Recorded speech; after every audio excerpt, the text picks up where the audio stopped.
This is the outset. This is the initial tranche. Yeah. And welcome. I'd like to introduce our Greg, treasurer and White South Brooklyn stalwart, Elizabeth. Lizzie to her friend. Chris. Yeah, we just nobody. Yeah, you can see better. Nobody gets it. Yeah. Thank you. Appreciate it. Who's our Greg secretary and also White South Brooklyn stalwart. So we're starting off this walk and talk.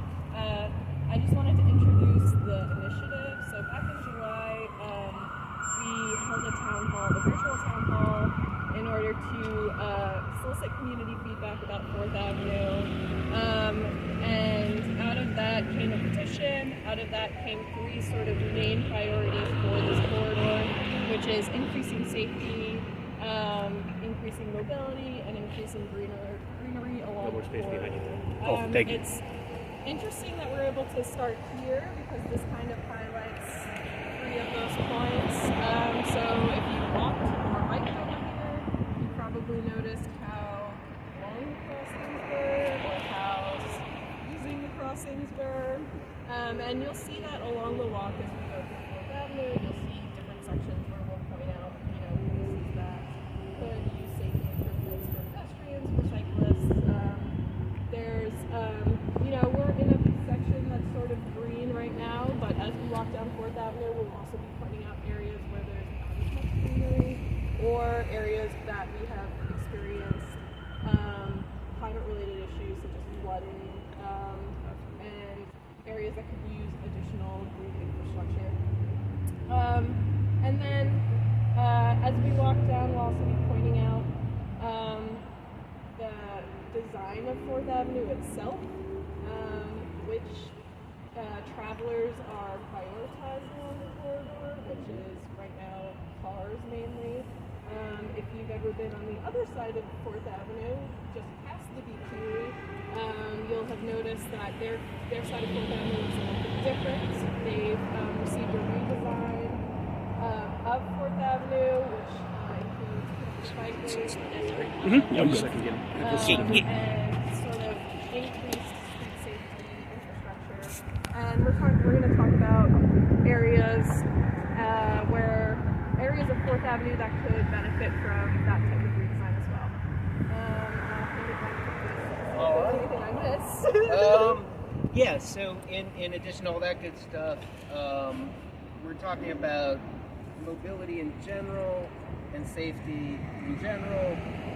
It's can't not address the BQE because it is, looming. Yeah, it's looming. It's sort of unnaturally cuts off, 2 neighborhoods that have a lot of people going back and forth all the time and makes the crossings dangerous and unpleasant. There's a lot we could do to chip away at that. You see the city bikes here. This is as far as they have come into this part of Brooklyn. We've sort of been promised an eventual expansion, but right now they're not really useful for people going further into Bay Ridge or Diker because you got to return them back here or else down there. We see a lot of them in Bay Ridge here. People taking them for a day to, I don't know what, or hours to go somewhere and hang out and park. So clearly that is something, the city could help with. We have a ton of other things coming up, so that's just kind of the overview. And how many of us live on or within a block of 4th? Within a couple blocks of 4th? Okay. So you'll all have contributions to make. There'll be some opportunities to do that. And I think that might be the major points we wanted to make just to start. So thanks for coming out. And our first speaker, Brian Hedden from the Brooklyn Greenways Initiative. And I'm going to forget your title, but you can tell people. Yeah, okay. And please. All right, so advocacy and Greenway Projects Coordinator. I liked that title a lot more before I started having to sound out all the syllables, and now I wish it was shorter.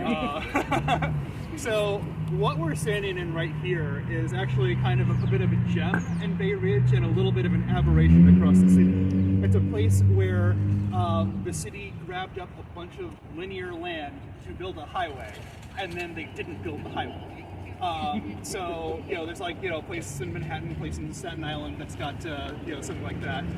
What they did with the spot here is that they turned this into a linear park. And it runs, it actually goes over where the BQE is, goes all the way over to Fort Hamilton Parkway, and then it goes all the way in the direction behind you to 2nd Avenue. It's pretty nice. It's like, you can tell that they've done a good job with the trees, the pathways, and, we've heard recently the Parks Department is trying to get away from these hex pavers, but generally speaking, it's decent to walk through. Not too bad to bike through. There's a program the Parks Department, in conjunction with DOT, is working on to improve the connections for pedestrians and cyclists from 7th Avenue over to 2nd Avenue. Started it about 3 or 4 years ago. It's going to take them at least 4 more years to bring it to completion. And there's a few things that they're going to be looking at to improve the safety of the crossings. I think you're going to have a few people who are going to talk about some of the things that can be done at intersections that we'll see further down the line, kind of bringing the crossing so it's shorter for pedestrians to cross. Yeah, of course. Yeah, of course. Yeah, I got you. That can be done that you might see done on this corridor is the concept of a raised crosswalk. So there's definitely a couple of spots here that would be really suited for it, and it's essentially the idea is to send the signal to anyone around that's using the intersection that it is primarily a space for pedestrians. It is a continuous walkway from one side of the street to the other, and as drivers are going over a raised crosswalk, the idea is to send the signal to their heads, to their brains, without them really thinking about it, just intuitively send the signal that they're entering a space for pedestrians, and they have to slow down, they have to be careful, and they have to watch out for people who are crossing on foot or by bike. There's a few different things that would also be in that concept. Generally, the idea is to take this linear park that's on the north side of Bay Ridge that runs east-west, connect it to the Brooklyn Waterfront Greenway that is over on 2nd Avenue and also goes down to the waterfront along the Parkway Promenade. It really is a basic open space and connectivity amenity in northern Bay Ridge that you just don't see as soon as we start moving south. You don't really see stuff like that. It was just, again, it was a legacy from the 1930s or 1940s, and it hasn't really been improved upon as we move down south. So, yeah, that is the state of the Leif Ericson Greenway and the proposed improvements in a nutshell.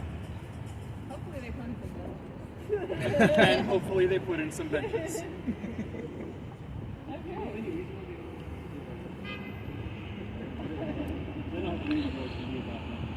Yeah, so, like there are a bunch of different agencies that have bench programs. This one would be firmly in the realm of the Parks Department. I don't think they should have to run that through the community. I know I was just complaining about another CB10 related thing that was under a DOT program. This is Parks property. They should just be able to add the benches as parks. But there's sort of an issue with the parks budget as never really having recovered from before the city dropped dead. So there's perpetually a funding issue in parks. I'm ignorant. What's the problem with benches from the community board? Just people lingering and causing problems? Yeah. That's how they Sleeping? Yeah, upset that people were using the benches. Anti-homelessness?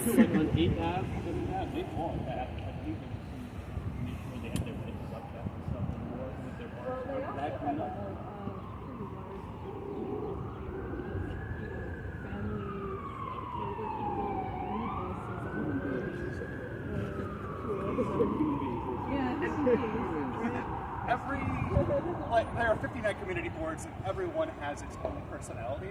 I was talking about how CB10 here in Bay Ridge came out against a bench that was over in front of the library branch in the Fort Hamilton Library branch.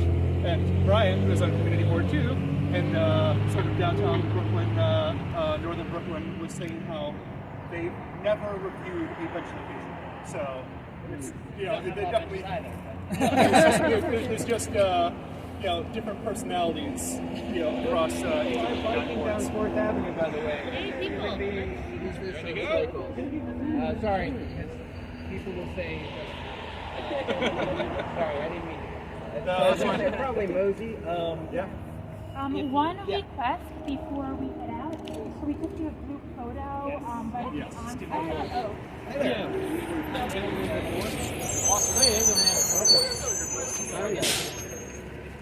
Also, make sure I send you Instagram photos. I know you got a channel. Yeah, no problem, no problem. Sorry if I wasn't here for the group photo. That's okay. You did a very important job. Am I gonna be in a group photo? Yeah, I'll take it for you. I'll take it for you, of course. Okay. Of course, guys. Like this way? Alright. Yeah. Gotcha. Wait.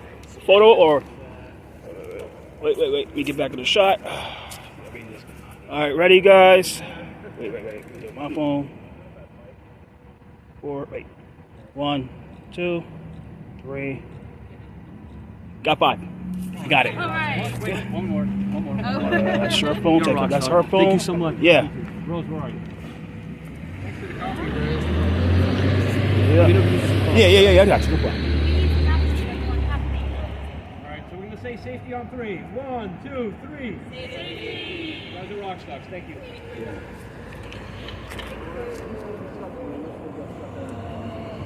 So, did we get the family streets rep yet? She's on Senator, but she's walking towards the Okay, great. So we're going to walk over to Senator Street. If you haven't signed the sign-in sheet, please do that. If you haven't signed the petition, the QR is floating around. And, yeah. We're going to be on this. Watch your back, Sonny. Watch your back. This is what we mean, man. Somebody's going to get freaking killed here. Yeah. We have to fight. Thank you. Sorry, man. Sorry. No. Thank you. Please, Thank just you. wait on. No, thank you. TBA, right? No. I thought you were. They took me off TBA. They took me off. That's all right. No. That's all right. No, it's my fault. I was like, I'm pretty sure we got sworn in together. So. No, yeah, we did, but I got kept off. So. Literally.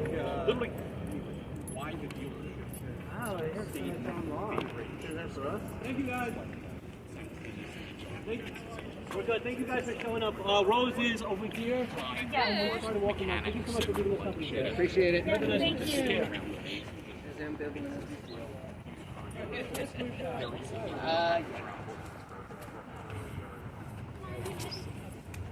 I agree. Just keep ignoring me when I take photos. That would be really helpful. If there's like a bell park with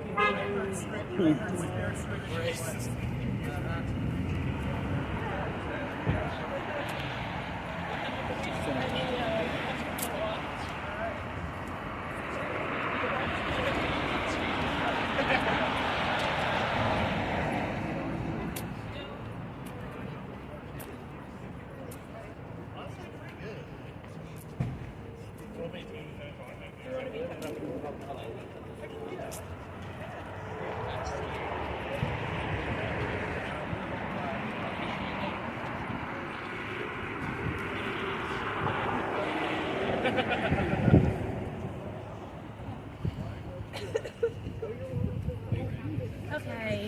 So let me just. Probably where the congressional like no one really needed it. So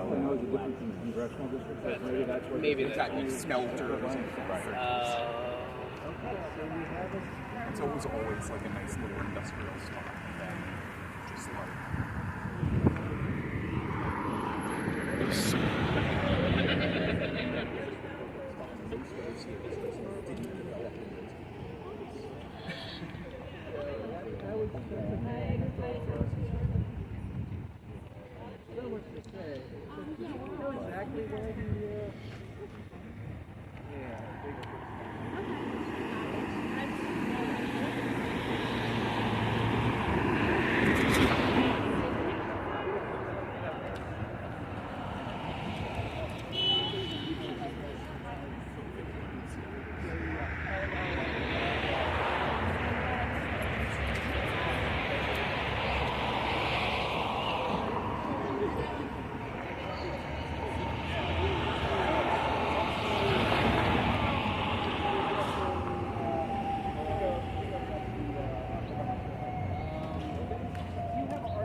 Oh, okay, all right. Because I was going to say, if you want to go next, that's fine. But I guess our next speaker is en route or...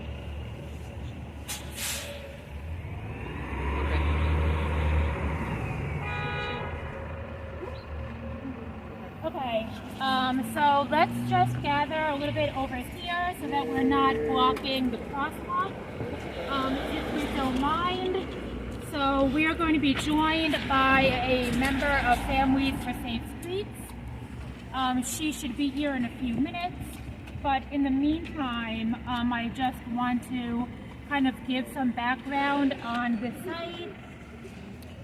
So in July of this year, a 61-year-old woman was hit and killed by an SUV driver where we are standing. Just, continuing on Senator Street.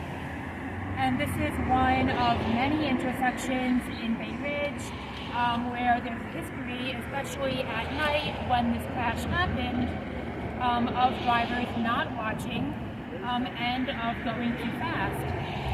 And there were a lot of traffic redesigns that could help with that, because right now, when the streets are designed primarily for drivers, then drivers are not going to be as aware of other pedestrians. So when you add things like even higher visibility crosswalks, raised crosswalks, and even just small things like more greenery, these naturally help to slow down drivers. But yet this is another intersection where we have none, and where we have seen the results of it. So I don't know if you want to shift to Natasha while we wait for Milda, who should be here in a minute or two, or... I guess we can do, Natasha? Please. Natasha is from Gowanus Canal Conservancy, and maybe you can talk a little bit about your role there, quick, in the Forest for All Coalition. Thank you to Patricia for inviting me to this event. I'm Natasha. I'm the Community Stewardship and Operations Director. Step closer. At Background noise is terrible here. I'll try to protect. Sorry. And I primarily manage volunteer programs, and I'm also part of the Forest for All Coalition that Patricia is also in. And we advocate for the urban forests across street trees to natural areas. And anyone can join. Anyone who's an individual, part of a group, volunteer or otherwise can join. And I guess I'm here to talk more about street trees in particular as a traffic calming infrastructure, and also as green infrastructure. Street trees, any one particular tree, can absorb thousands of gallons of stormwater that leads to reduced flooding. We all know trees are good for our mental health also, just being around them. And they also reduce pollution, they cool the air, countless benefits. And I can also speak from a personal experience today and also just daily from commuting, because I'm a bike commuter and I also walk to work. I live in Sunset Park, and someone talked about the infrastructure of bike lanes going north from the B2E, and I feel that daily. Like, it is transformative. Obviously, there's more we can do to advocate for very protected bike lanes, but even the ones that we have right now are amazing.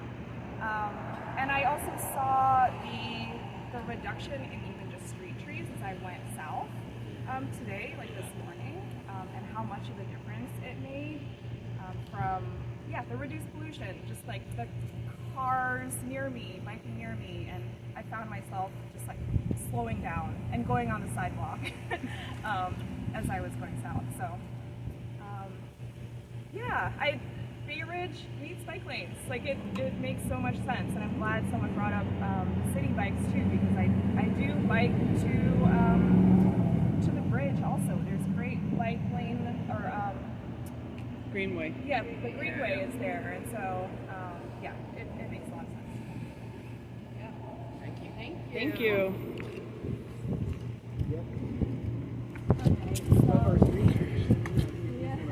It's nice they opened up the pits, here, and you may have seen this on your block. They'll carve out some of the concrete, have more dirt.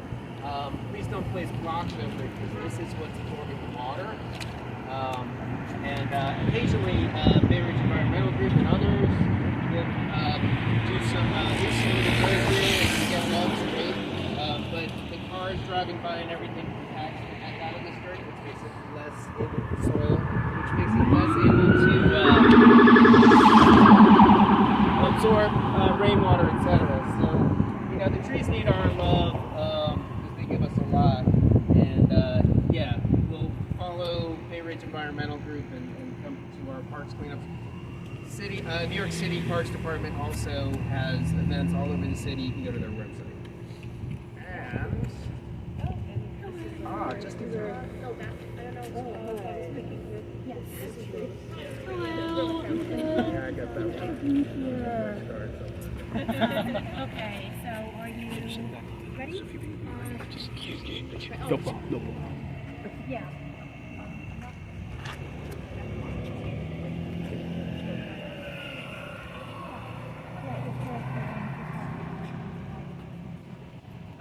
Okay, so this is Milda Bakari. She is a resident of Bay Ridge, and she's also had personal experience with traffic violence. She lost her father to a crash, and I feel like, when we hear about rates of traffic violence, it's usually just a series of numbers, right? Even, when I talk about it, that's, kind of a going crash marker, and I'll go, well, data says that we had a X percent increase or decrease, or, and we kind of get lost in the numbers, but I just sometimes like to remind people that it's not numbers, it's people, and it's, these crashes have a huge impact on the line.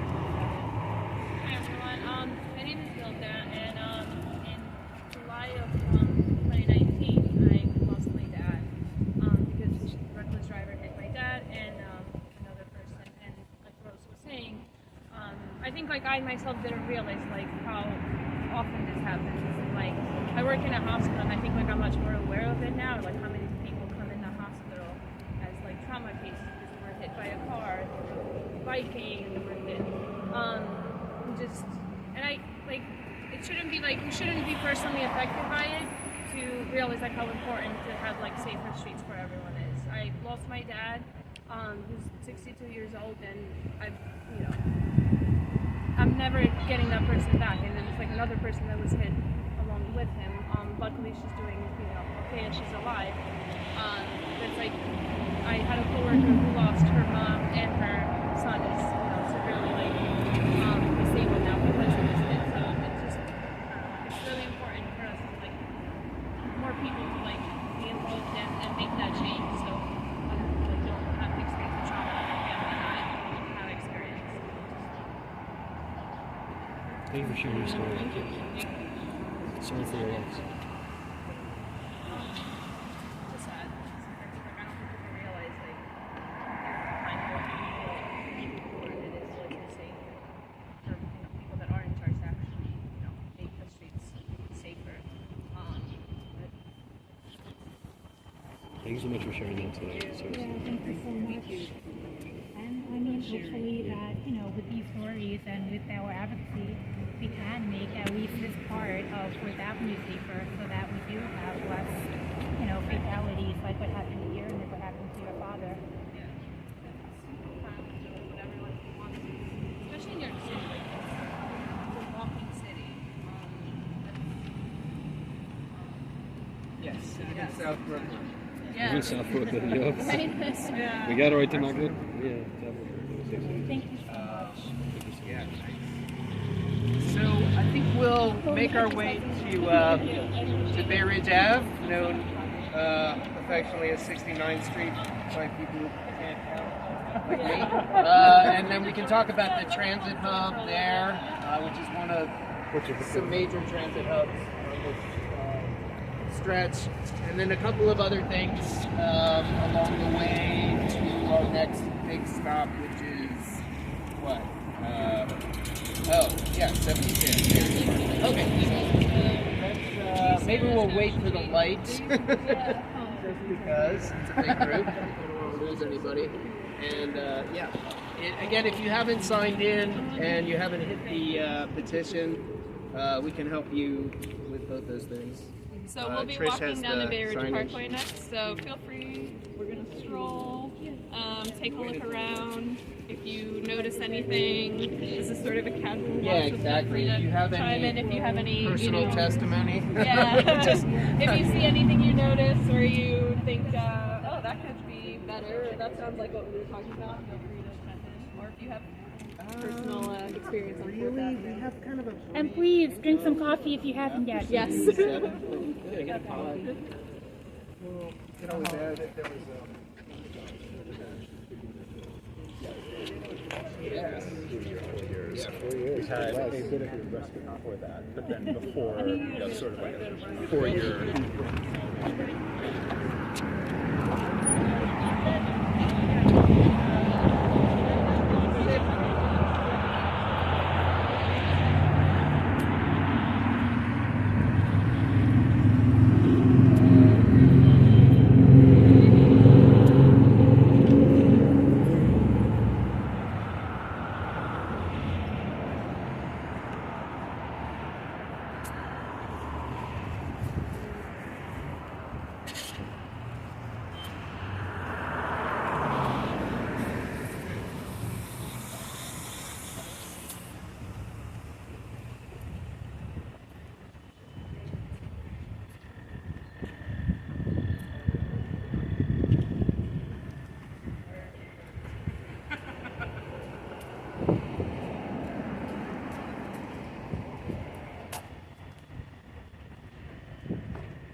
I've seen DVDs and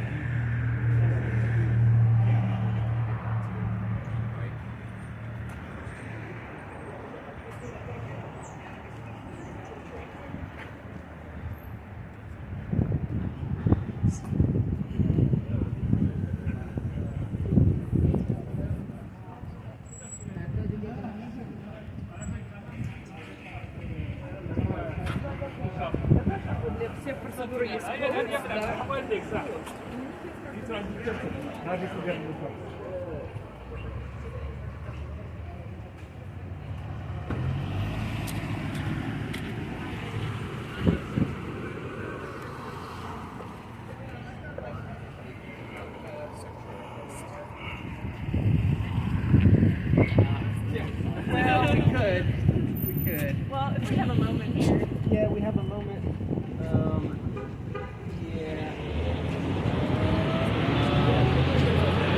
So this is one of the busier corners Yeah. in Bay Ridge. We have Bay Ridge Avenue Station right here. You get the B9 bus. You get the B9 bus, so it's sort of a transit hub. Yeah.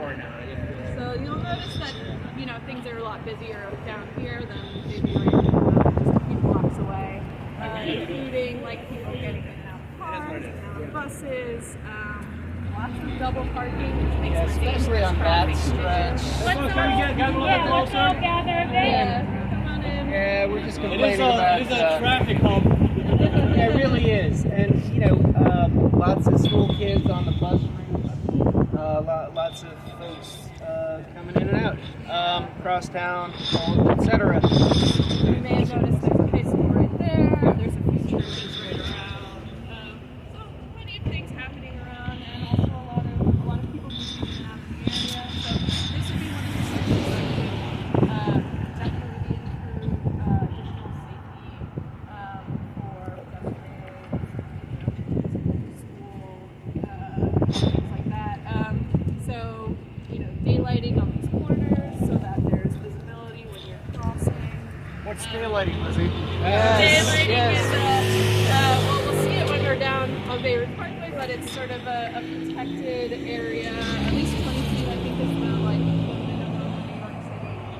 Supposed to 20 feet from the intersection, the corner where there's no parking cars, so that pedestrians and other cars that are crossing the intersection can see each other and cannot essentially. Well, we could do more green infrastructure here. There's no plant life on this intersection. It's tough, but it could be done. The other thing is we got this beautiful renovation of our subway station a few years ago, and it was just impossible to put an elevator in. They couldn't put an elevator in. Even though 86th Street got one shortly after and 95th's getting one right now. So, why was that impossible? Just a lack of political will. It's still possible. We just have to pass it. Yeah, and it's a really big transit hub, so that's a...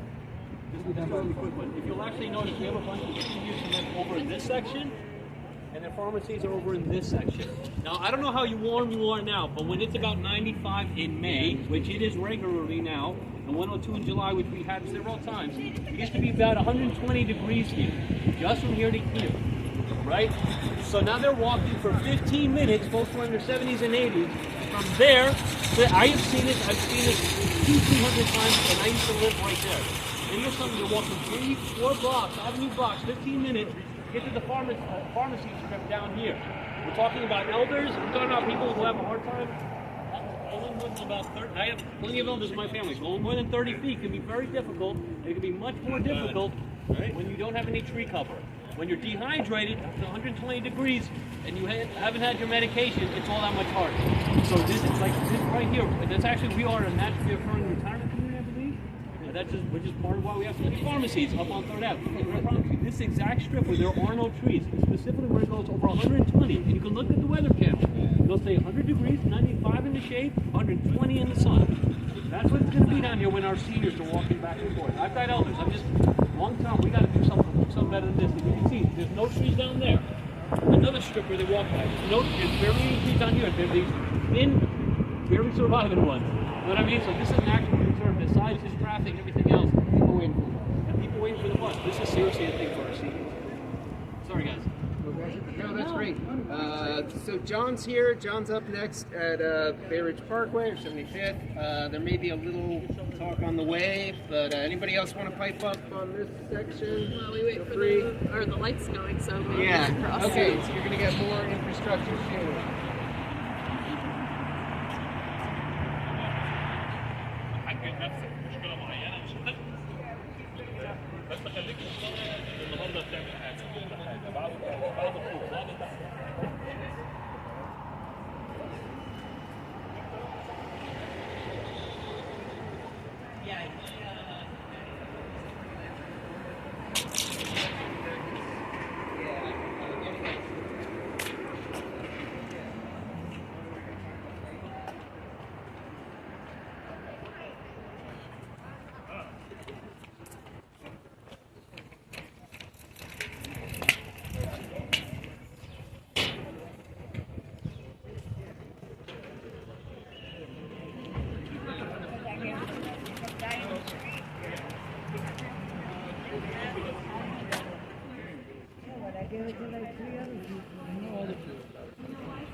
so long. And no one wants to talk about it. That's political.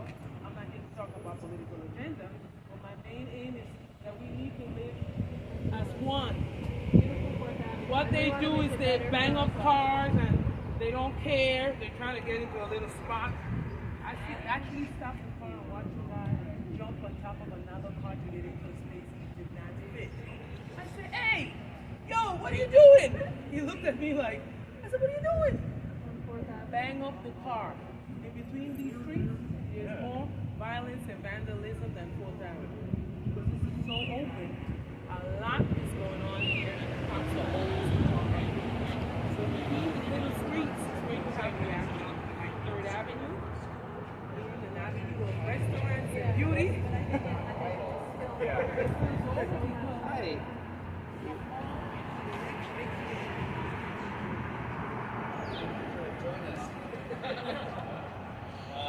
Insufficient bicycle locking infrastructure.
This needs more. Well, okay, yes. Depending on what gender you get. Yeah. Well, the problem is, some moments aren't deciding, yeah, we don't want to trees just say, principal, not just the people, but then males will want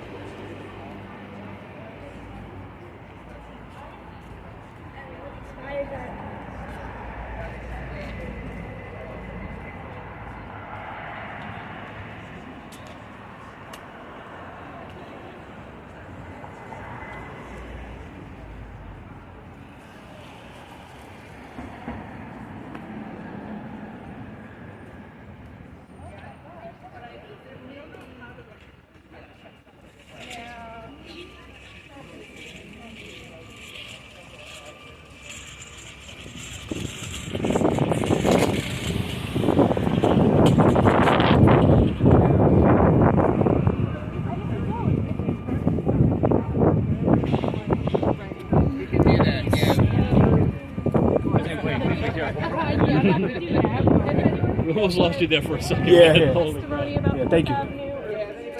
This is 3rd Street.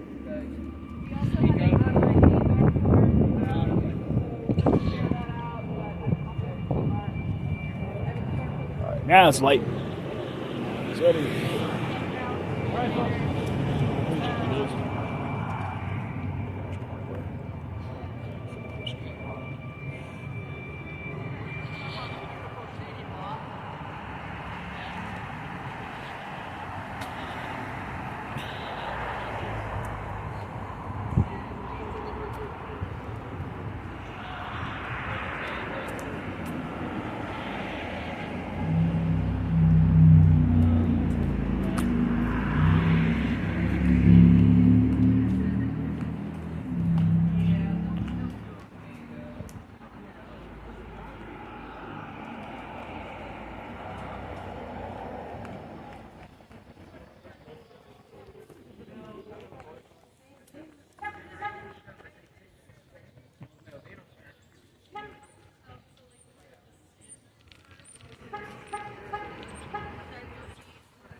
noticed that.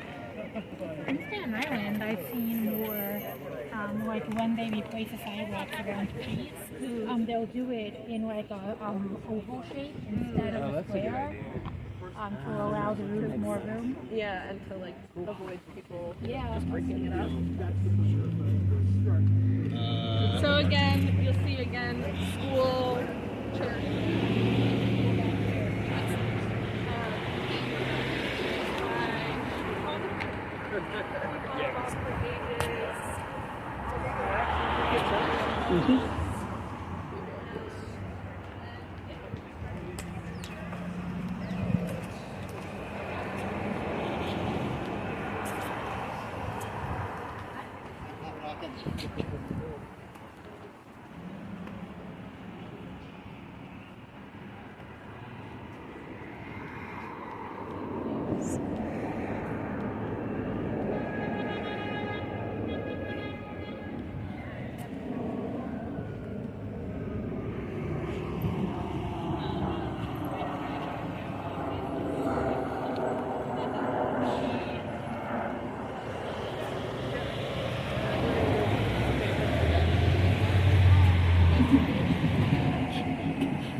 This is our next stop.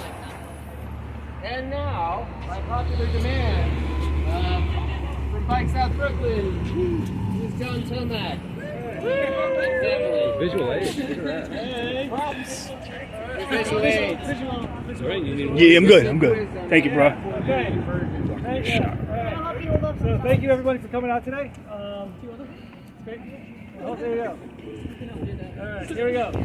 So this is not the first time that anyone has ever looked at 4th Avenue and said, we can do something better. In fact, 10 years ago, DOT was down here and tried to make significant improvements to 4th Avenue. At the time, they came down, they did studies, they did surveys, they did community listening sessions, and they identified some problems. There was a lot of double parking. There was a lot of speeding. There were a lot of crashes. There were issues with bike safety. There were issues with pedestrian safety. And now if you go down 4th Avenue today, you see all of those problems in their same form that they existed 10 years ago because DOT's plan was never implemented. At the time, Community Board 10 looked at this and said, we want no part of it whatsoever. And the crux of their plan basically had two big pieces. One stretch from 65th Street to Ovington Avenue was going to get loading zones and metered parking. And the idea that trucks would have places where they could pull over to the curb and unload their stuff, and other spots where you would have to actually pay to park your car, were abhorred by the people who were on Community Board 10 at the time.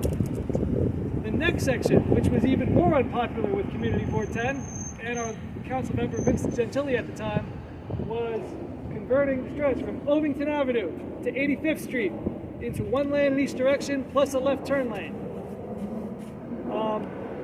And the idea there was that you were going to take away a lane of traffic, and Bay Ridge was going to be snarled in traffic forever, and 4th Avenue, no one would be able to get anywhere.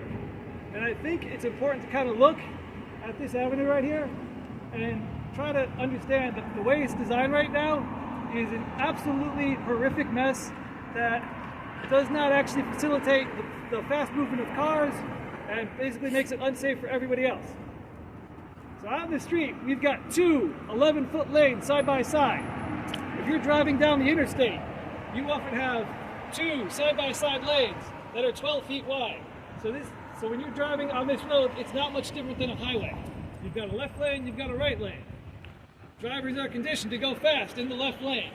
If you're driving fast in the left lane on 4th Avenue in Bay Ridge, you are often going to be forced to come to a sudden stop because people are making left turns. And if you're making a left turn and you have to go across two lanes of traffic, you probably have to stop so you don't get hit by another car or you don't crash into somebody who's crossing the street.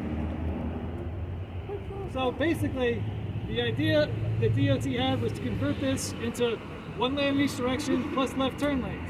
That way, traffic going north and south could go uninterrupted. Drivers who were turning left could be out of the way of that through traffic, and they would only have to look across one lane of traffic to make that turn where they would be able to not have to worry so much about the cars and could probably focus on the people who are walking or biking or anything else that was going on in the street. These types of projects are pretty common around New York City. DOT likes to call them a 4-to-3 conversion, which is basically you take these 4 lanes, you turn them into 3 lanes, one in each direction and a center turning lane. They're remarkably effective at reducing crashes. A similar but not identical type of project was undertaken in Park Slope and Sunset Park, where a lane was removed, left turn lanes were created, and in Park Slope on 4th Avenue, crashes fell by 60%.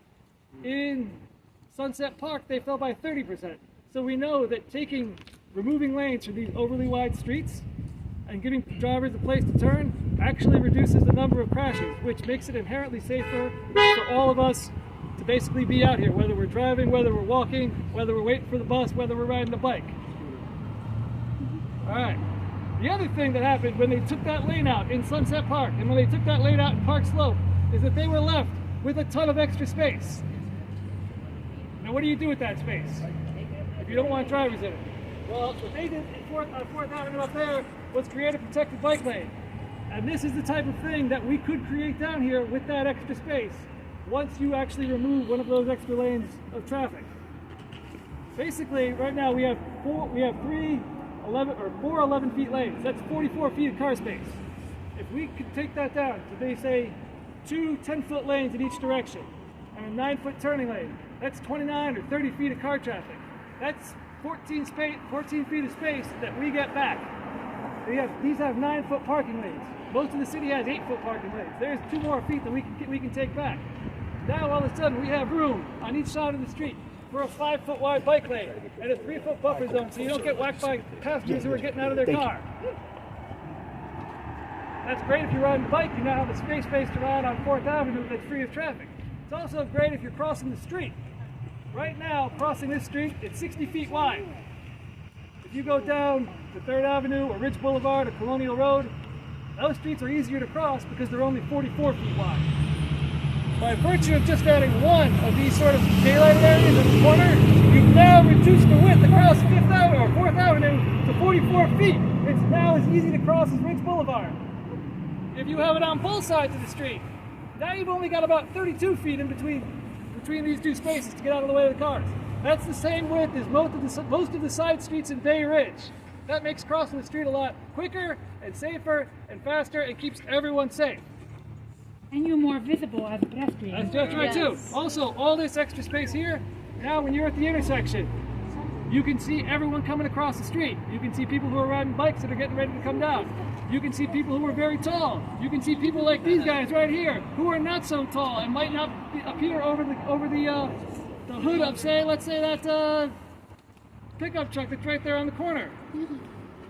Which makes it now easier for you to make that turn so that you're not turning and jamming on your brakes because somebody who was crossing the street came out of nowhere or somebody on a bike came out of nowhere.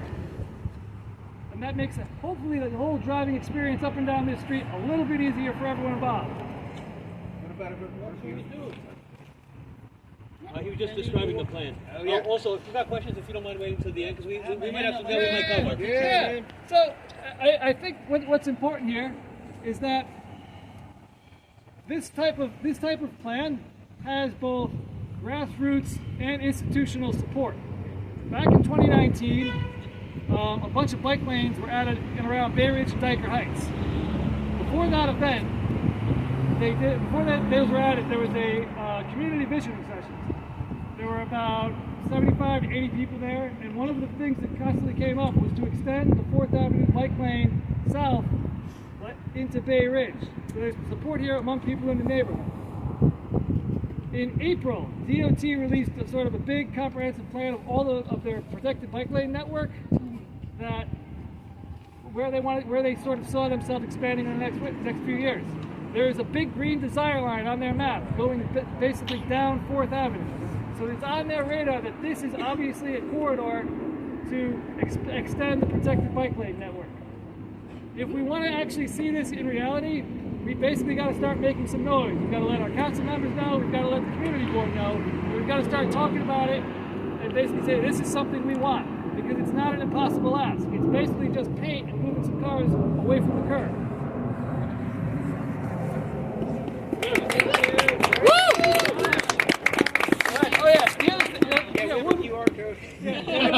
I was going to say too, one of the things here, when this was proposed 10 years ago, is that, the community board was overwhelmingly opposed to it. There's still about 15 members who hated this plan that are still on the community board. Thankfully though, community board's opinions are only advisory. And as we saw with the Bay Ridge and Dyker Heights Bike Lane Network, even if they try to kill something, if there's loud grassroots support from people in the neighborhood, things still get done even over their objection. So that's why it's important for all of us to sort of keep talking about this sort of thing and demand it from our elected officials. And we do have a petition if you would like to sign. Hey, Manny from Bragg here. Just can we have an informal survey? If you've ever seen a car incident on or near 4th Avenue, please raise your hand. Holy shit. Okay? This is my point. I've seen kids get hit. Guys. All right, so thank you. That was at least 3/4 of the crowd. All right, so our next stop is probably around 77. Are we going to do this break thing, or are we just going to kind of keep moving? Yeah, we'll... Okay, so our next real stop's 77th, but it's just a beat, and the big stop is 86th Street. Again, if you have something to contribute, you want to shout it out now, great, or think about it. Yeah, while we're waiting for the stoplight, one thing that you guys should have noticed as we're walking down is that there have not been any grates for the subway on this side of the street, but there are on that side. If you ever wondered why, it's that the subway is actually lopsided. It's not straight under 4th Avenue. It's actually mainly on that side. Why? The original plan was to have 4 tracks going through Bay Ridge, an express line. So if you go on that side, all the way to Staten Island. All the way to Staten Island. If you look on that side, there are actually columns on the platform, but there are just girders on this side. That's the girders that were supposed to be in the center of the track, because they don't put nice columns in the center of the track. So actually, this whole, all the way down, was supposed to be express, eventually going into Staten Island. That stuff can also still be finished. It's built for it. We've been dreaming for it forever. We got about 10 seconds, folks. Hey, yeah, a little bit of research.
No, I've been taking a nice break.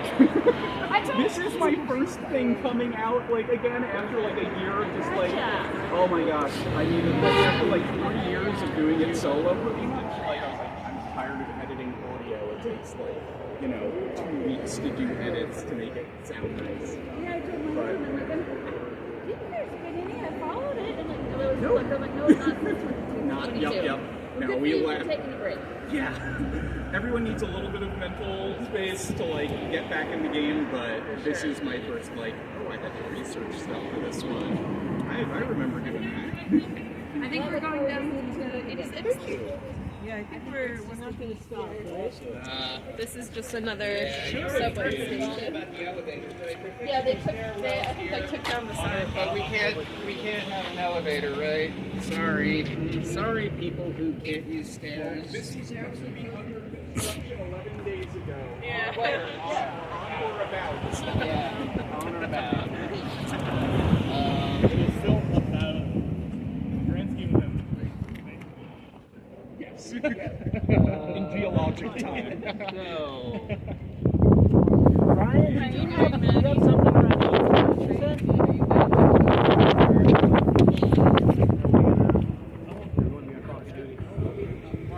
Yeah, as soon as we're out of the we should try and stop it.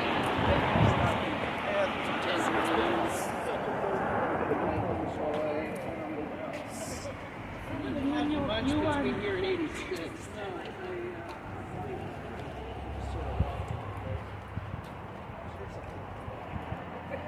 It's just like every block. You leave here, it's definitely something we're talking about. It's the other thing I kept showing myself.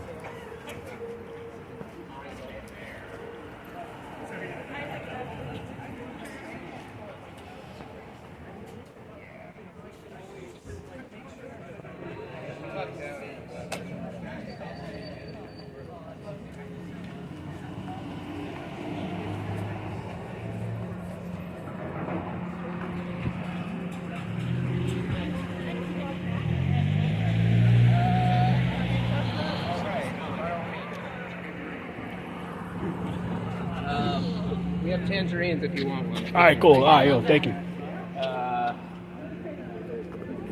can have a moment of silence for that oak tree. They took the stump out a while ago. You're okay. Slow that open.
Yeah, a little, want to make sure we're not pushing the hour and a half mark like this. No, we're pretty close to on time, actually. Yeah, no, I was stunned. Like, Yeah, me too. Why are we on time? This is a well-oiled machine. Yeah, nobody I don't know about that. I was surprised you guys had like a detailed schedule. Oh, the rubber show, yeah, it's a block by block.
that familiar with very few. We have a good number of groups here, but yeah, we're trying to just. Or we do something. Right.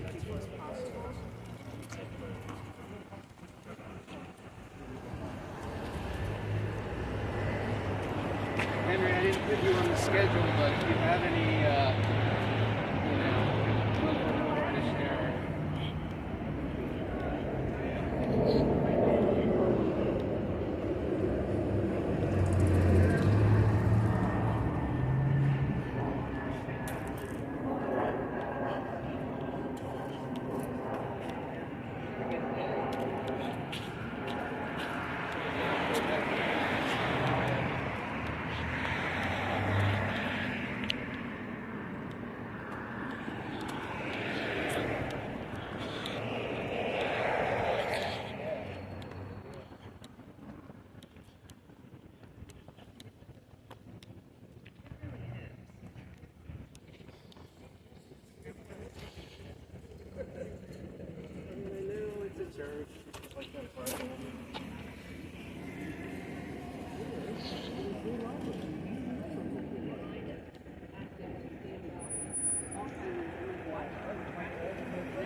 I'm watching for people making a lateral right-hand view.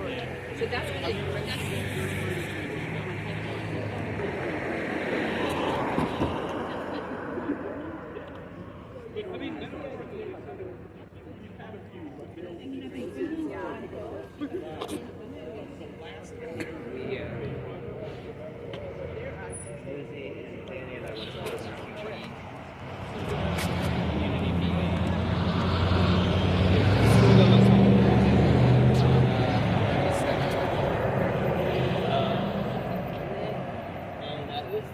They've been doing a round of these. They'll do one north and south and central.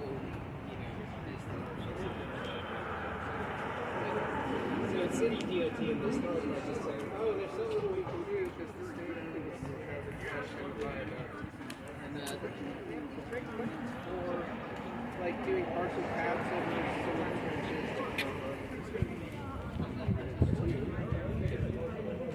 There's almost nothing they can do with the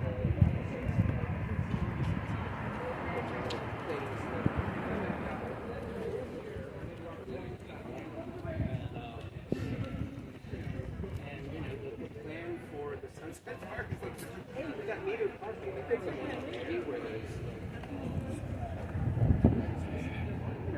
that weird where they see it. It's like, oh, metered parking. Gotta be kidding me. It's just like, yeah, maybe it is. It's pretty, like everywhere else, it's like, yeah, cross-up markets, annihilated. So hopefully we get some of those in.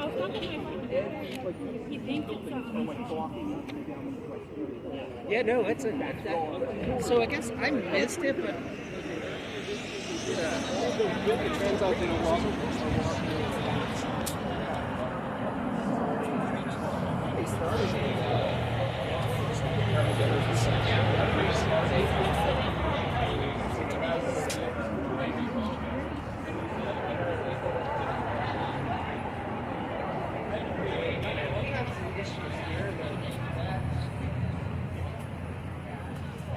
and that's part of what, the whole break.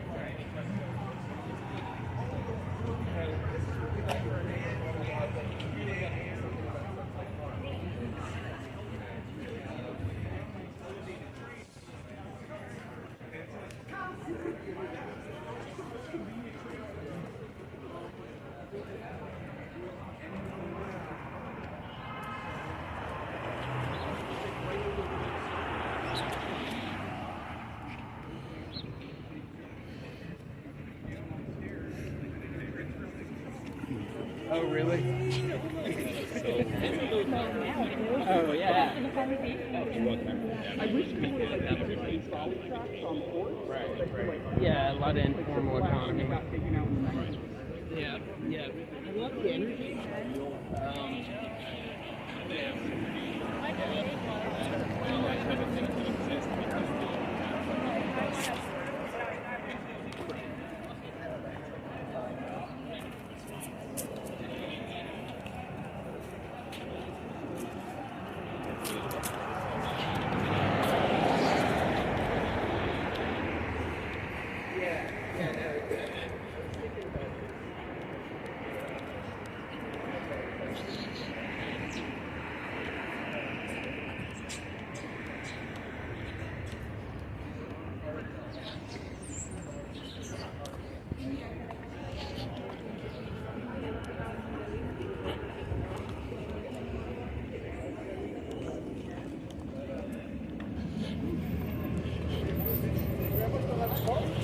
Yeah.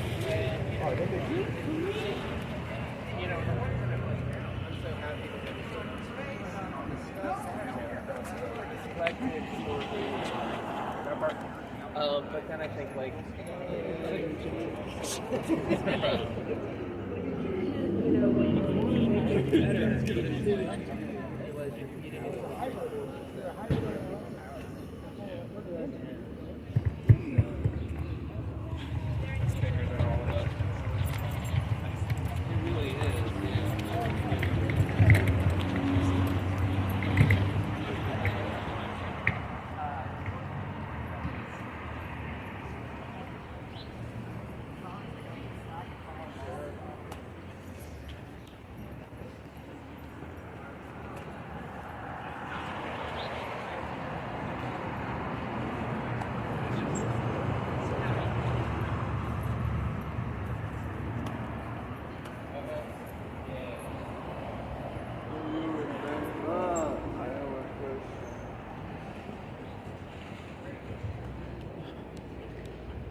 way east side near the tunnel.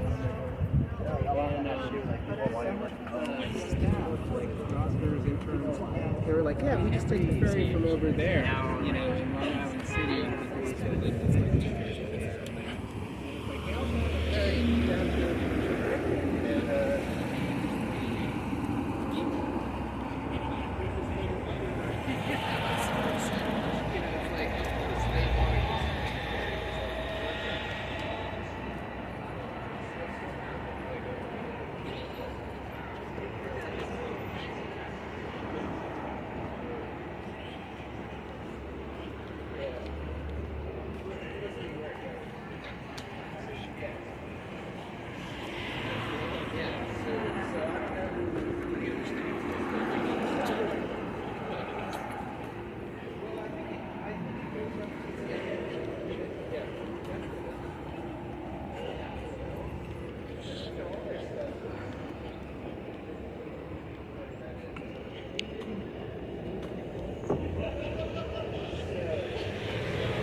So happy about this elevator. It's, proof of concept, you know, as if we need. It is a you got people running in and out of the subway. Let's try to get everyone. Yeah. Landed in. Oh, right. Bring it in, bring it in, folks. Yeah, bring it in. Here to learn.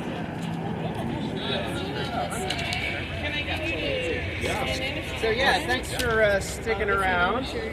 Of course. This is probably the major transit hub in the neighborhood, and partly because we got these kind of buses. We were just talking about folks who use the subway. They're tearing in and out of the subway to catch buses, and there's very little walkway over there. So even with the elevator, like there are things about this space that are not great right now. One thing you might ask is if we put a protected bike lane down the rest of 4th Avenue, what do we do with this intersection? Like, how do you get the bikes across safely? And also all the pedestrians. And John, do you have an answer to that? Has this ever happened before in the history of transit? I'm sure that if somebody thought very hard about it, maybe 5 minutes, they can find a solution.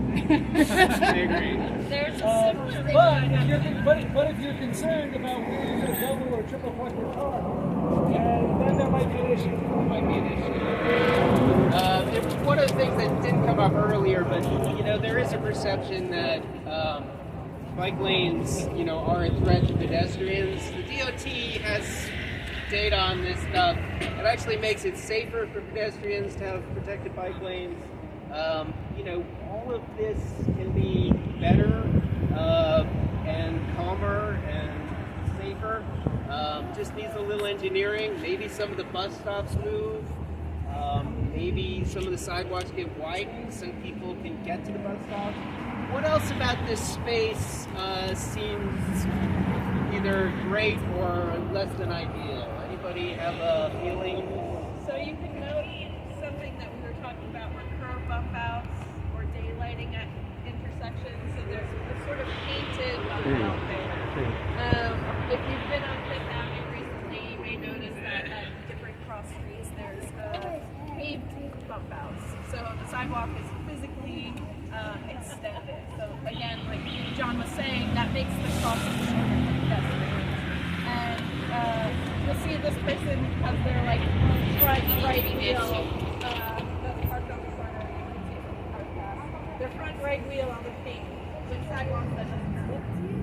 Or it shouldn't have. People shouldn't be parking up on the sidewalk, although we'll see a little bit more of that later. Yeah, it makes it safe for pedestrians and much less likely their cars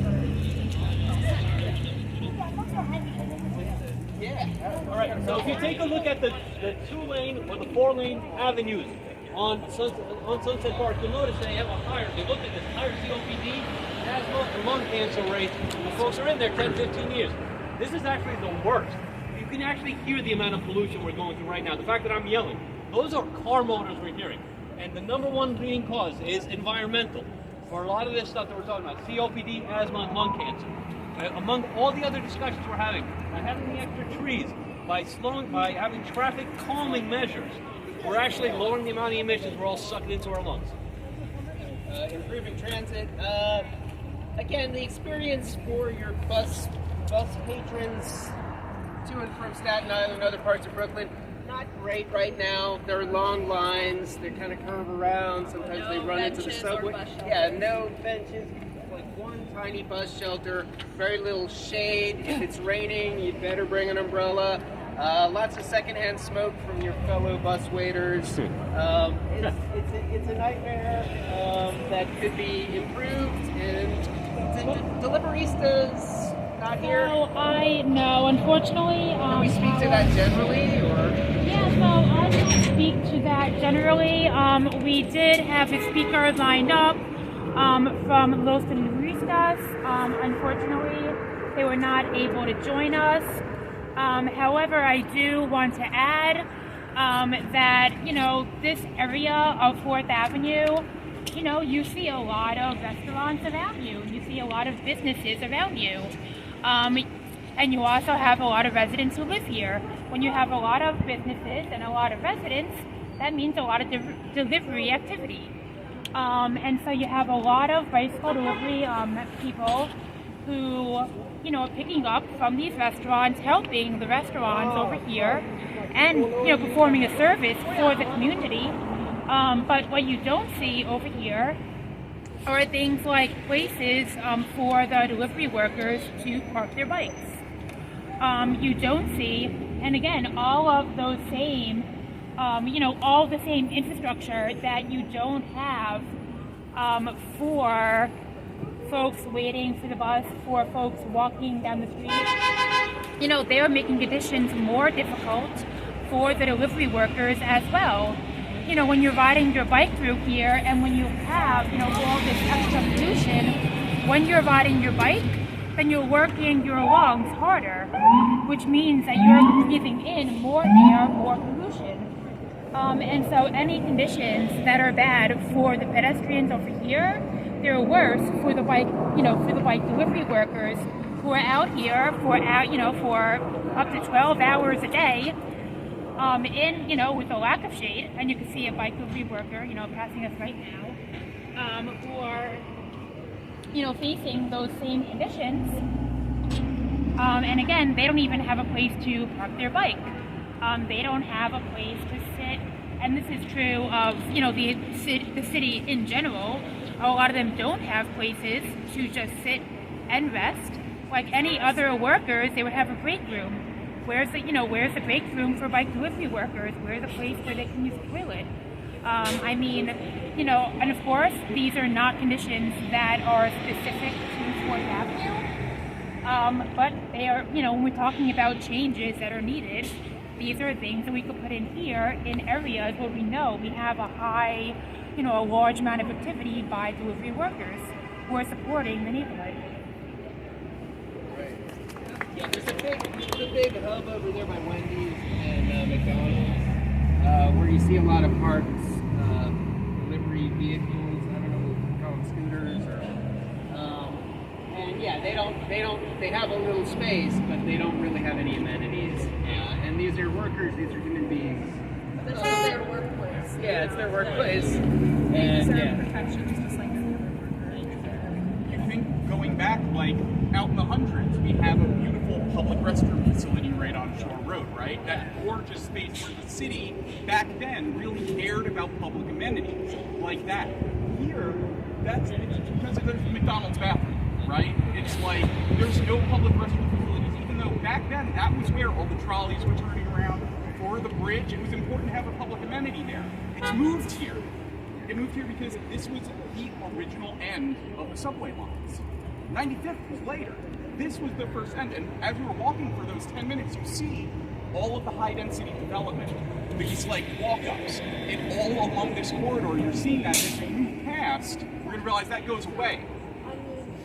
Like this kind of environment, you don't see that as you're getting down there. We're gonna get to like the dealerships and stuff in a little bit, but that was because that was a decade later. There was a brief period in Bay Ridge where change was happening every decade. Like the entire neighborhood was shifting and altering. And it was really in like the 50s and 60s that Bay Ridge like locks down in terms of its built environment and stays the same for almost 70 years. But early Bay Ridge, we were here when this was like the original terminus. You'd be expecting that kind of change and demanding it. You'd be demanding things like those public restroom facilities. And we just don't have that in our minds anymore, but we should be. Well, I do want to add, and again, I know you need to get moving, but there is a bill in City Council that was introduced that would basically make it a law that there is a public restroom facility, at least one public restroom facility in every neighborhood. Now, how neighborhoods are defined, I think it's by community council. I think that's how they're defining neighborhoods. But still, so there are still voices in Congress. Well, all right. So I think on to the 91st. Yeah, we're gonna walk up to 91st Street. Oh no, 80. Yeah, Forest Place actually. So it's just a couple blocks that way. I guess we'll stay on this side though. We'll look at Fourth. No. Yeah, thank you. Appreciate it.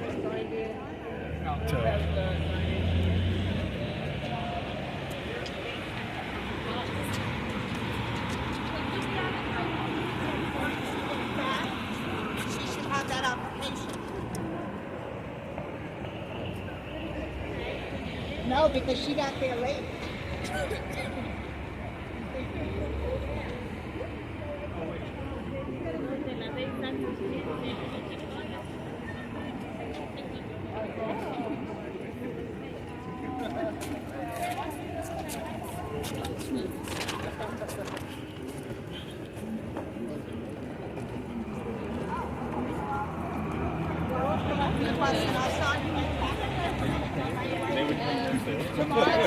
Put in for the other one. We can't let nobody go.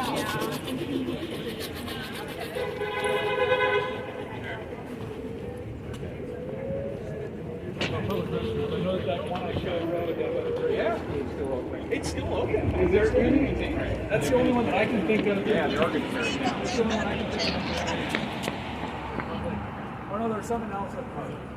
Yeah, Owl's Head will have some, I think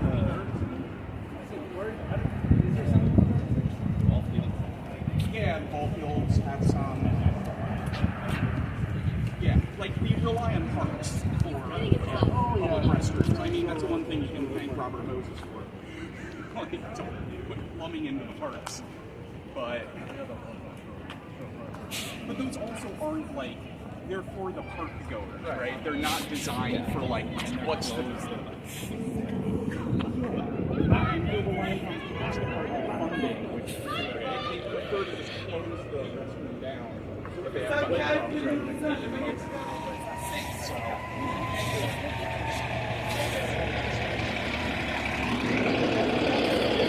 Points out the central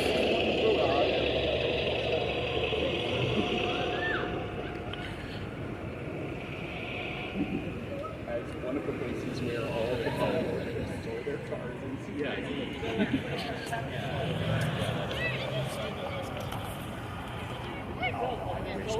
I would love to start that.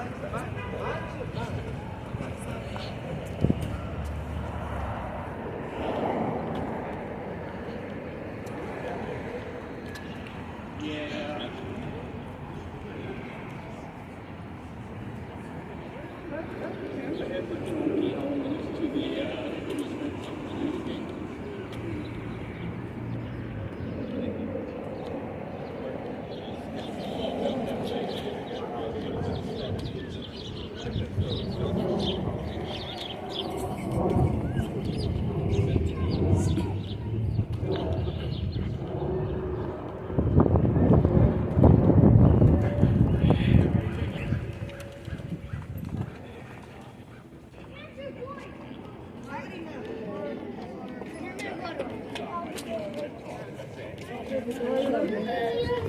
Quería ir al ay, no me quita el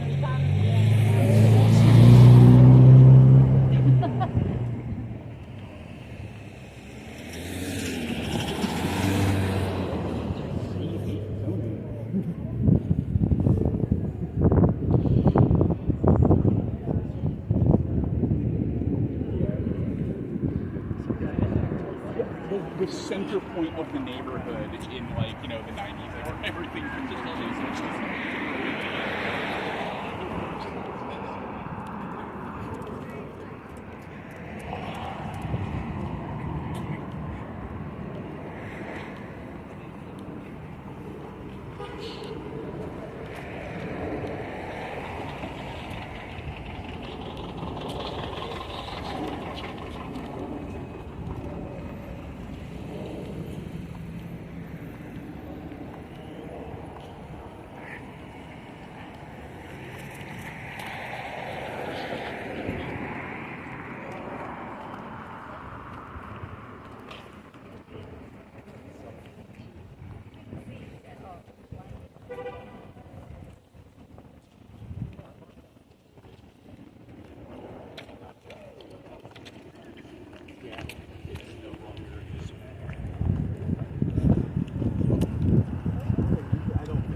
hiatus, but this is the first time I'm actually back talking to the public about cool Bay Ridge history stuff.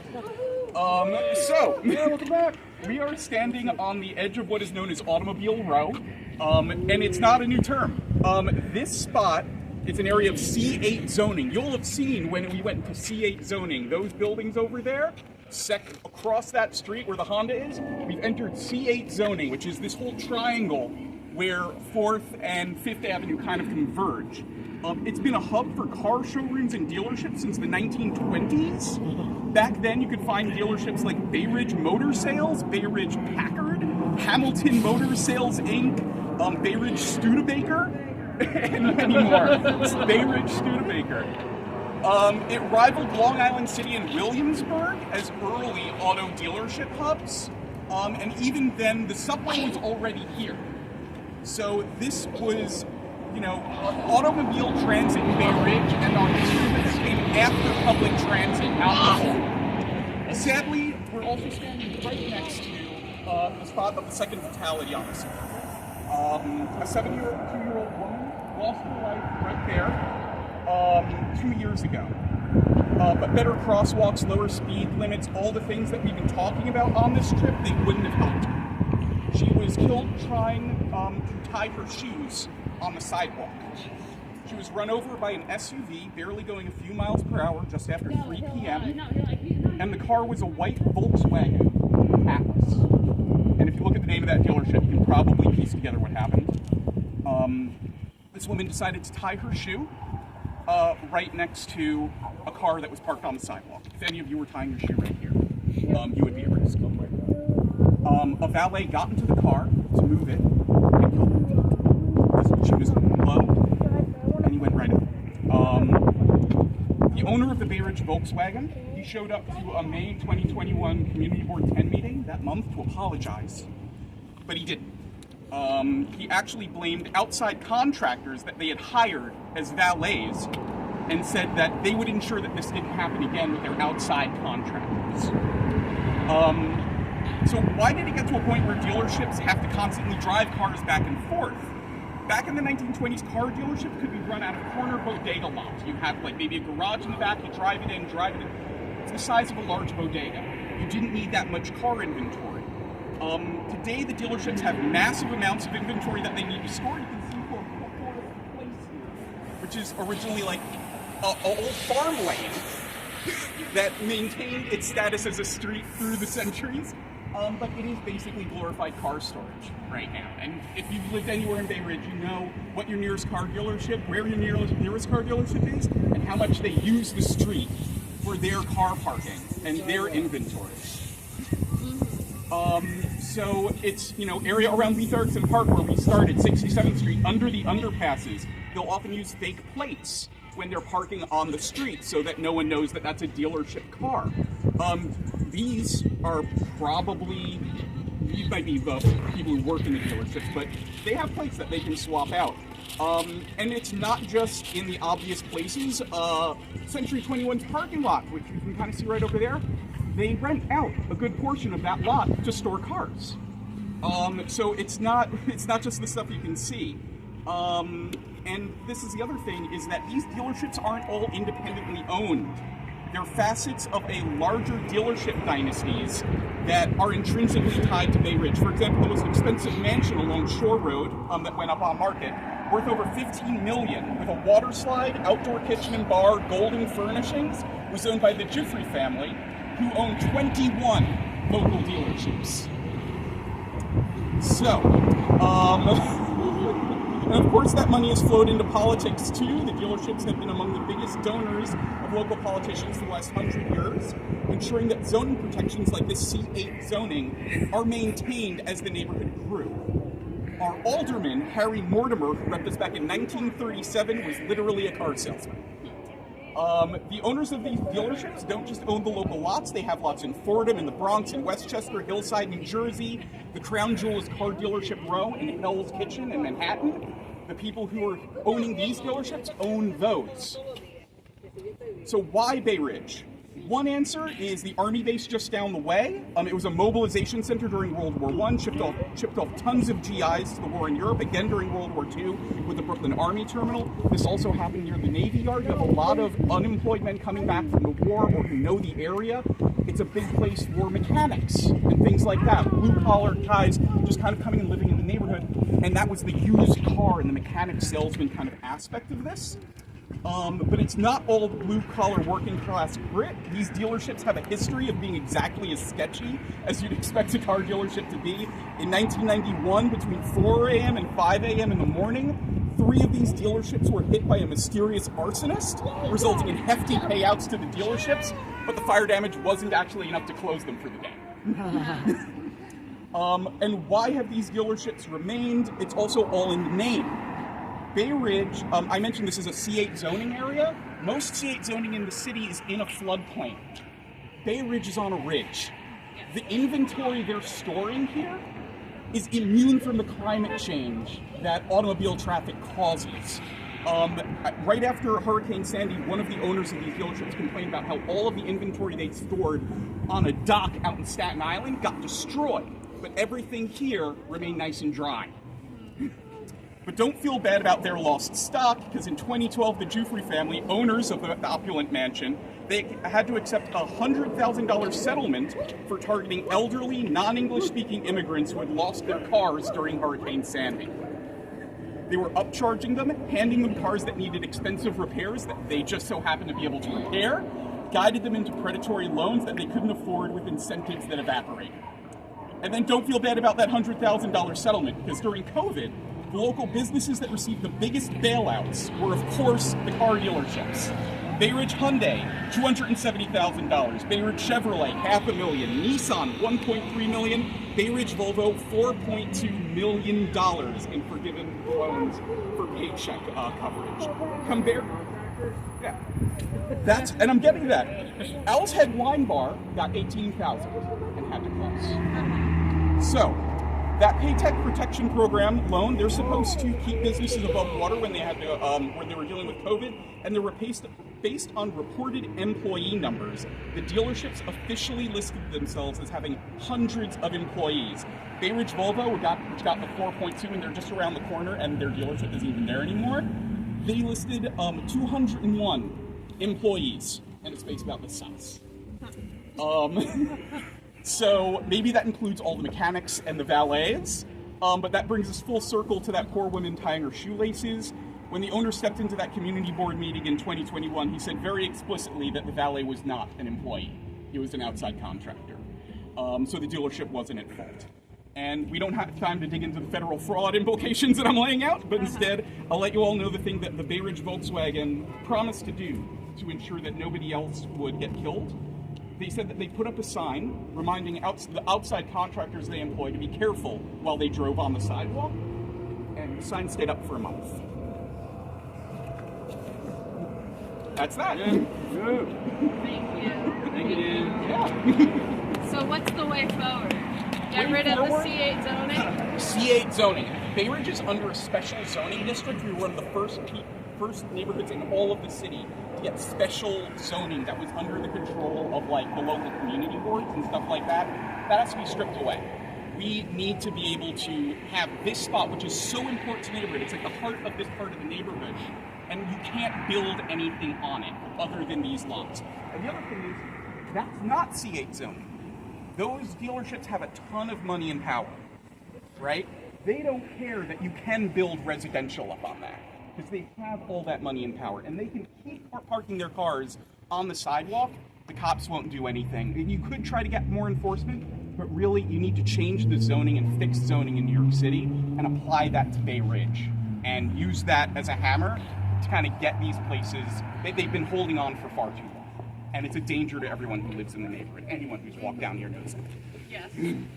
What can we have in this store? Thank you. Oh my gosh, you can have so much. Think about when we just walked down, you know, those brownstones, that residential, like, and also maybe just not automotive uses that are dangerous to people. You can have manufacturing. You could have like low-scale impact manufacturing first floor, residential above. You know, stuff that actually does employ blue-collar workers, but more than what these places employ. They have that now in Bushwick. Yeah. There's a national law. You're right. Like, these places don't employ all that many people, and you can get much better with different kinds of manufacturing zoning. Thank you. Yeah. Okay, I think we're continuing on. Yeah. What's our next stop? Back to the And meet you guys. All right, I will see you in a bit. Thank you for being here, sir, my friend. Got it. Yeah, actually,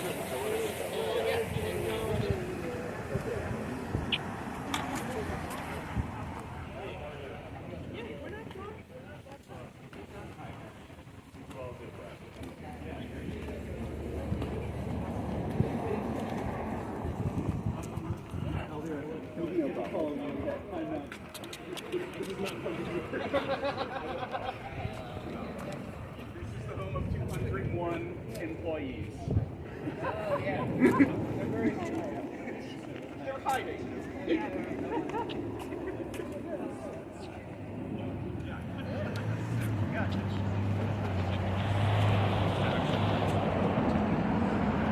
And no, it's not the area behind it.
Well, when we get to that part, maybe you'd like to pipe up, because I don't spend enough time over there.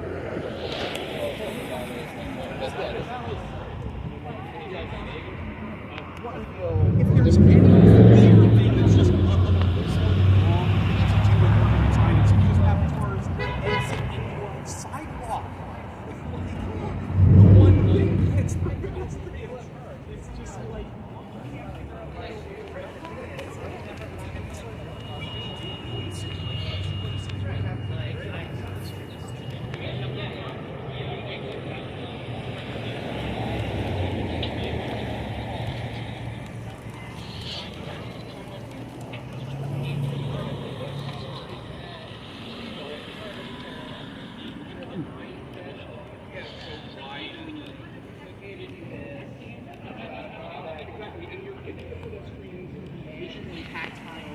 information that this is supposed to be their space. But as this is. So there's inherently have a problem. Just with the expectations of who owns the space. Oh, yeah, That's, you'll see people like going out, like cutting it through there, going around to like cut through lights.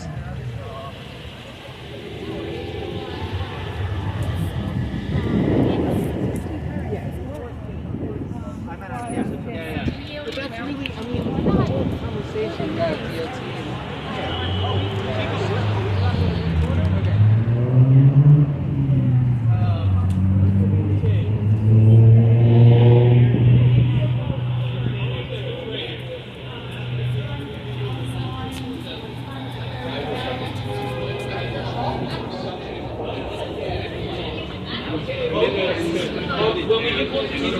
And then when we had buses, we didn't update the bus lines. The bus lines are still following the old trolley lines, but they aren't like those trolley lines aren't valid anymore. They're 100 years old. All right, and now your intrepid Vice President, Patricia Carroll. Hey everybody, just circling back to the environmental aspects of this ask, I wanted to highlight this section. This is particularly low in street tree coverage, and I know walk here frequently in the summer months. It's brutal. There is almost no escape from the sun, and if you're walking to the train station, you're going to be in this area and you're really going to have nowhere to hide from the sun. This is my personal experience. So, as Natasha was mentioning earlier, we really want green infrastructure to absorb stormwater, to reduce pollution for all of us walking around, biking around, and we want want to prevent anything from flowing into our waterways. If we have no absorption of stormwater, that stormwater is going to take any trash, and eventually it will end up in our waterways, harmful to any wildlife or anything living in those waterways. So we really want to take care of our street trees and try to incorporate as many as we possibly can, and any other green infrastructure. But I did just want to mention sort of how a lot of the asks we have on safety are also complementary environmental. So we can do daylighting where we would prevent somebody from parking at a big intersection and put something there like a planter that will then provide some green infrastructure. And if we install protected bike lanes, that has been known to reduce carbon emissions, and that's going to make the ride pleasant for the pedestrians and the bikers. So a lot of these apps that we have, that's why this is such a great joint effort between Bike South Brooklyn, Transportation Alternatives, and the Bay Ridge Environmental Group. We're all asking for things, but they all sort of are interconnected, and they help us all. And I think that's the key to this ask, when we put this ask out there. We're not trying to benefit one particular person or a group in Bay Ridge. We're trying to make this 4th Avenue better for everybody. And that even includes drivers. It's not just pedestrians and bikers, but it is everyone. And that is what we have to convince everyone. This is going to make all our lives better. If we put in all of this work to make 4th Avenue a safer street, we're also going to improve the environment that we're all working in, living in, and want to enjoy. So we need to really convey that when we're speaking about this project and about our petition. And I will leave you with one ask, since you're all here, and you've been convinced that street trees are really important. We're having an event next Saturday to take care of our street trees on 68th Street near Outset Park. I have a QR code available for you to click a link and sign up with the Park Department to participate with us. And we're going to do what we do when we do Street Tree Care event. We're going to clear the trash. We're going to aerate the soil, and Parks is going to be there to support us in cleaning all the streets so we can use the street trees and get them ready for winter so they can. And there's a lot of young trees that we're going to be working on. So we want them to survive, we want them to flourish, and we need to take care of them. So if you want to sign up and join us, let me know. I have the QR code, and if you can't make it then, well, please stay tuned for any cleanups or street tree care that we're doing and be part of the initiative to help our neighborhood. All right. So continuing on, I think we'll pause around 95th and then onto the park. All right.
Elevator, it's happening, the world is not ending.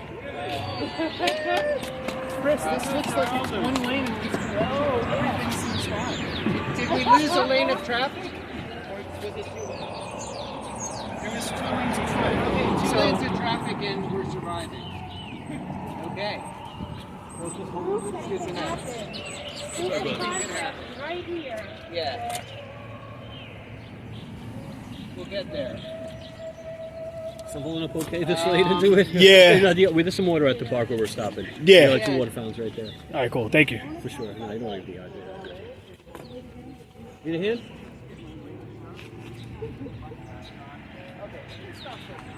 All right. Let's walk away. One tiny little difference right now.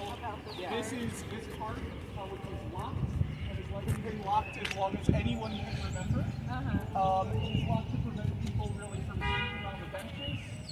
Meaning that no one now can sit on benches or enjoy the park or read the memorial at all. Yeah. I think that there's a key for these gates. Originally, it was being kept up by people like those businesses surrounding it. Hunters was the original caretakers, and the city didn't really support them, didn't give any money, and the city kind of abandoned this place and locked it up. And this is absolutely something to demand that this park absolutely open. But it hasn't opened up since.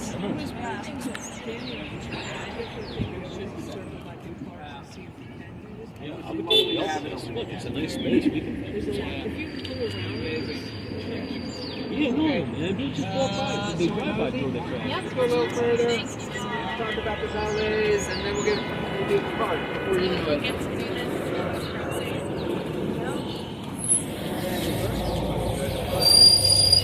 This little sparrowing thing. Scrape out their.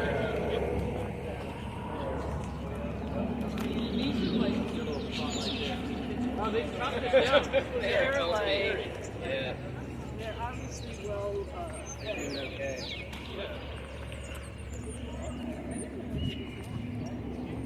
You know, it's yeah. It doesn't surprise me.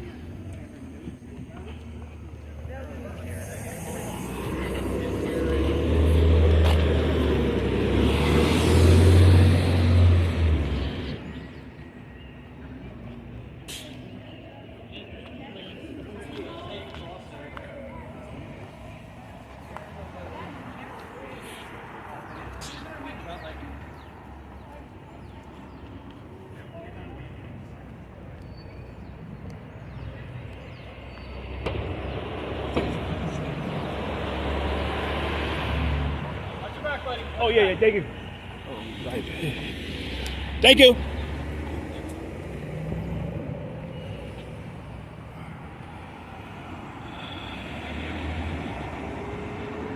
There's some ice.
Yeah, exactly. I feel like I would be doing more away from the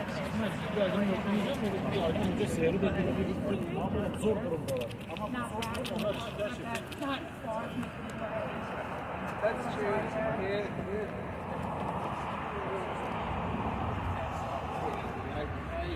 It's funny, I've been twice in Bay Ridge, so I've bought 3 apartments in the last couple of years, and even between 5 or 6 bucks, it changes like, oh, now I'm going to go to this grocery store.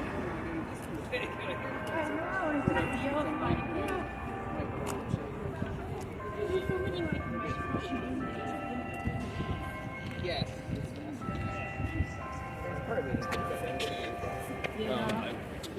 There's always that process of mourning your last 4 days of man. I found that the English. Yeah. So what do you mean the guys back? St.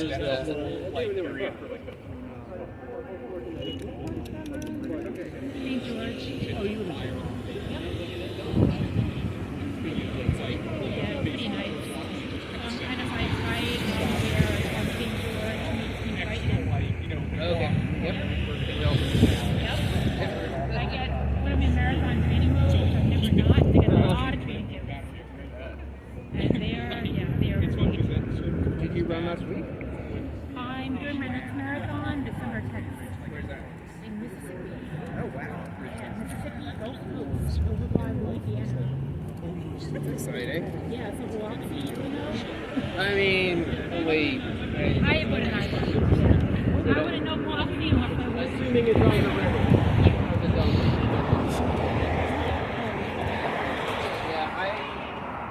Yeah, for a while I just last time I started training.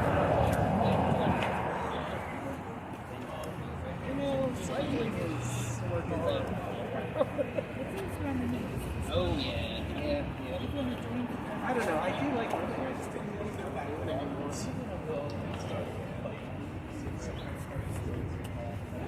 last time you weren't training, how were you getting up to? I was doing I'm gonna run on the treadmill compared to the street phase.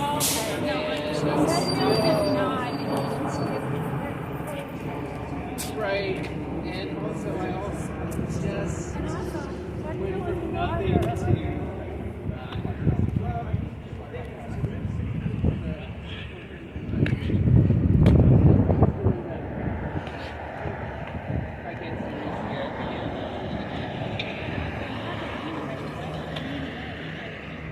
to longer runs.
Always very tough.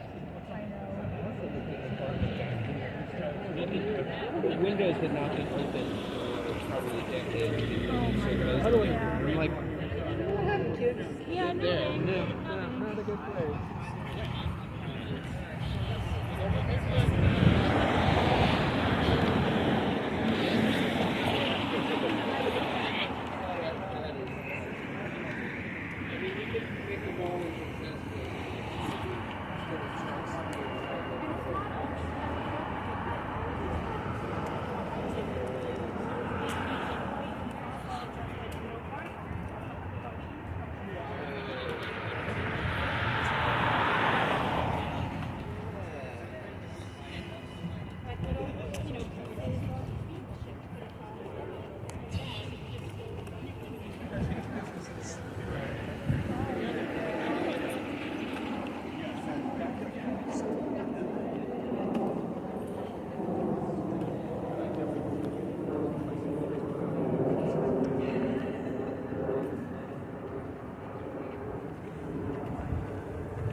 closer to Cannonball. Weird turn there, okay? All right, thank you. Thank you.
And then we planted local too.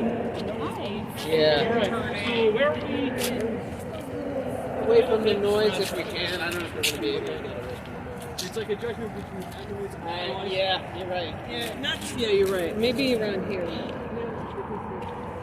Okay. On range. Yeah, who's that? Hovering. Yeah. How about we went down the path so we're not blocking on the Yeah, pathway? just watch your step on the grass.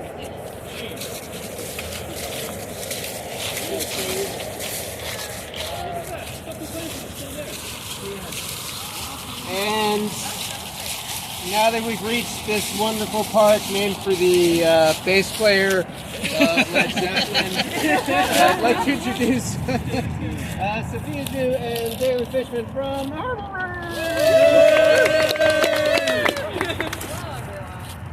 What is that? What is the So, hi everyone, I'm Dalen.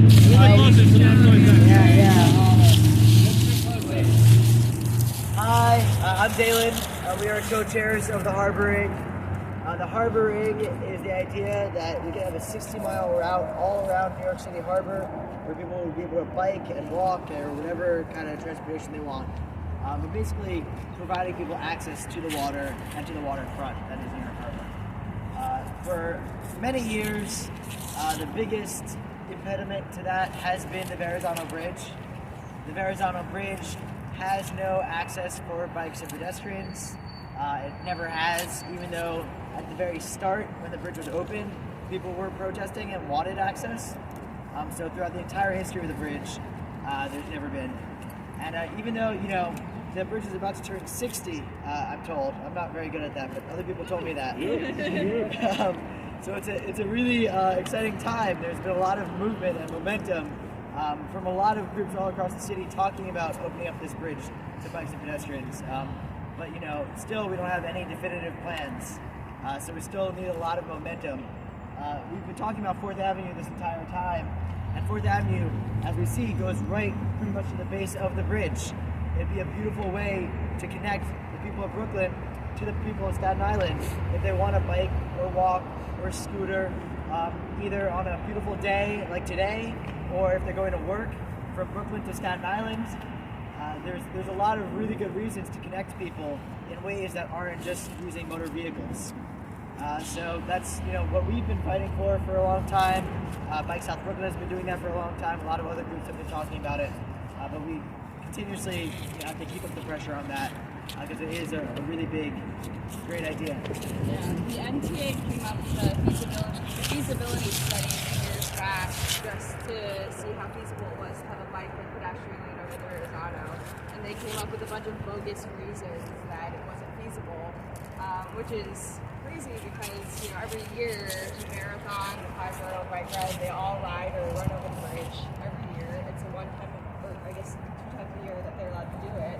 So it's perfectly feasible and people can definitely do it. It's not too steep. Well, it's pretty steep. But, it's definitely viable and it's something that we've been fighting for the last 3 years. We've had an annual harboring ride that goes along the entire harbor of Brooklyn, Manhattan, goes down New Jersey, and ends in Staten Island. So we start on one side of this bridge right here, and then we go all the way around, and we end on the other side of the bridge, and the last missing link is the bridge. Obviously, we've seen tons of improvements with the bridges along the route, thanks to organizations like works like South Brooklyn and the Mayor's Environmental Group,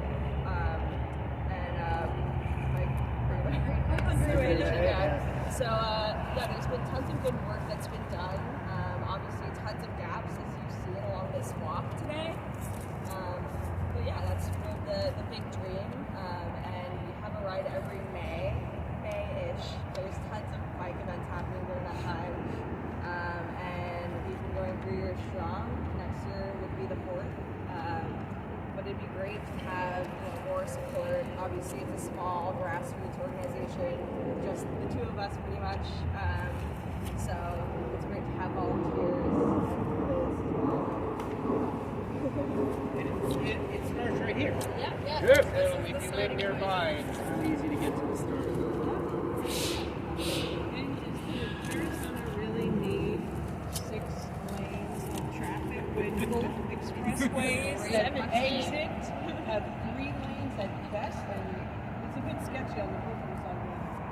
How often do you that's a great question. I mean, we saw, the Brooklyn Bridge recently turned a car lane into a bike lane that's just for bikes, and it's totally viable. And there are tons of accidents that happen because of the tons of tourists that are on the Brooklyn Bridge. And it's great to separate the 2 and sort of take over a lane, and it's been totally fine, right? Like cars are obviously super against it, but it's totally viable, and they have way more than the Brooklyn Bridge. So.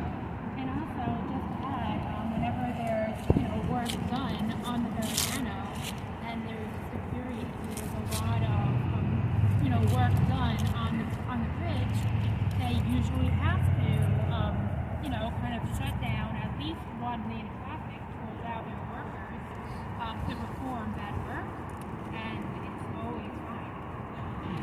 So the idea that it's going to cause a traffic catastrophe, well, And this is the longest suspension bridge in the continental United States. Woo! It's 40 feet longer, I think, than the Golden Gate Bridge. And the same way that the Golden Gate Bridge is a tourist attraction, it's a focal point of the bay. This could be a tourist attraction, a focal point of the Narrows. There's the thing that is the main obstacle to that is that people can't access it unless they're in a car.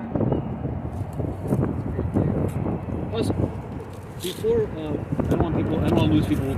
Can I get folks together for a photo? Yeah. So I'm going to try 2. That's not going to work so well because of the lighting. We're going to try something. Can you folks stand where they are right there? We got a beautiful setting in the background. We got tons of trees and foliage. And while we're doing that, I would like to thank all of our partners. Rose did a lot of the legwork. Yeah, Rose! Woo! Thank you, Greg. Thank you, Bike South Brooklyn, neighbors, friends, fellow travelers. You guys are funny. All right, so we're gonna hold on. And you guys are a lot more photogenic than I am. Okay, on 3, 2, on 3 we're gonna say safety. 1, 2, 3. Safety. All right, one more. I'm gonna try to get a panoramic with you folks there on the bridge here. Okay. All right, so give me a second. We're going to try to stand still in 3, 2, 1. Stand still.